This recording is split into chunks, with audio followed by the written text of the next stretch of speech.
Hi, I'm Vizzy. I like making diagrams, so let's get right into it. So in front of us, we have the Scholar Heartthrob Beef Index. Now, what exactly is this thing? Well, it has two main uses. The first one is categorizing yourself based on what job or what interests you have.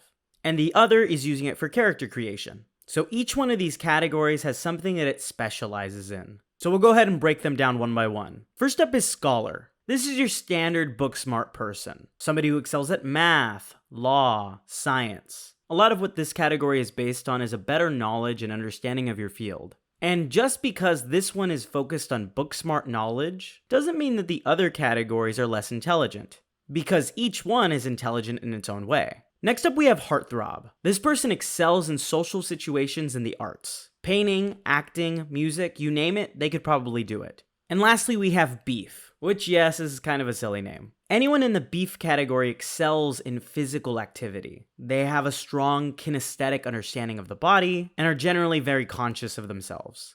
So you may be thinking, okay, so how do these overlap? Maybe you're thinking to yourself, well, I feel like a scholar, but I also feel like I have some beef tendencies. So we'll go ahead and talk about some of the overlapping examples. So the most notable one is the one in the middle, the jack of all trades. This is someone who excels at each part of this chart. Someone whose equal levels book smart, socially smart, and physically fit. Now, does that mean that jack of all trades is necessarily better than all of them?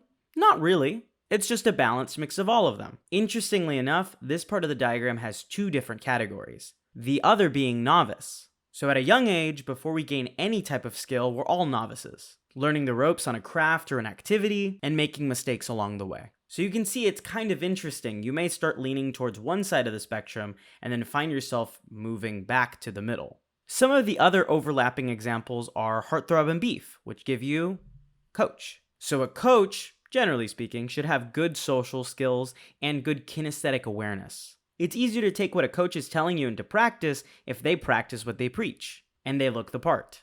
Next up, we have orator.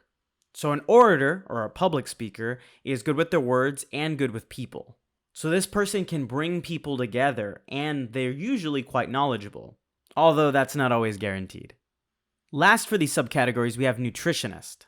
So not only do they have the book knowledge of how to treat the body well, but they also put it into practice. And again, of course, this could vary. Personally, for myself, I think I fall somewhere around this area between Scholar and Heartthrob. But I've always kind of felt it change over the years. But what about you? Where do you think you'd place yourself on the Scholar Heartthrob Beef Index? Or do you have an idea for another subtype that we can put on the list? I look forward to what you have to say.